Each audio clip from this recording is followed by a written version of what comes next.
I'm Bill Crum for the Oklahoman and News OK. With me today is Greg LeRoy. He's the Executive Director of Good Jobs First, a nonprofit based in Washington that promotes accountability in economic development. Our topic today is tax increment financing, a tool cities use to promote economic development. Welcome, Greg. Thanks, Bill. Good to have you here in Oklahoma City. What complicated topic, obviously. What exactly is tax increment financing? So in tax increment financing, you say we're going to redevelop an area that needs help, an area maybe that's contaminated or blighted or otherwise depressed. And as a result of that redevelopment activity, property values are going to go up and therefore property taxes are going to go up. And when that happens, we're going to divide the taxes into two streams. The first stream, tied to the old values before redevelopment, will continue to go where it always went, to the police, fire, sanitation, schools, community college, and so on. But all the increase, the so-called tax increment, will get diverted in your state for up to 25 years to subsidize that redevelopment activity in the TIF district. And tax increment financing, the word financing refers to the fact that many states allow cities to float bonds and carry the debt service on the bonds with that tax increment.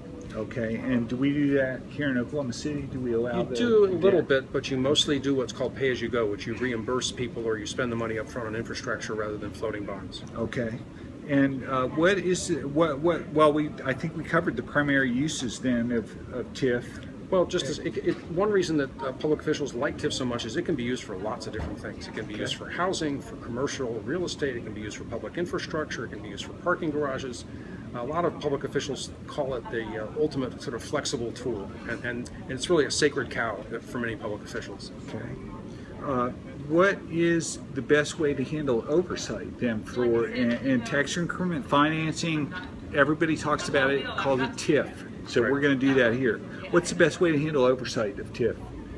Well, I think at the very beginning of the process, which is where the state writes the rules, we think a lot of states need to go back and tighten up eligibility rules. Right now, your state, like most others, have rules that are just too wide open. They make too many kinds of things eligible and therefore allow mischief to happen.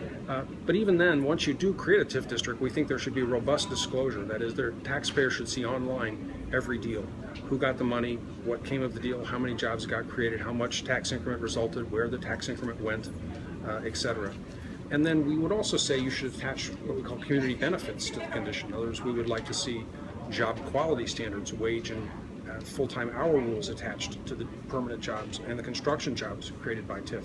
We'd like to see local hiring preferences or minority and small business set-asides for subcontracting or for commercial space created by TIF. All those are legitimate strings to be attached, so to speak. Mm-hmm. And those would all promote economic vitality, I think, in a community and benefit a variety of entities in the community: workers, corporations, government.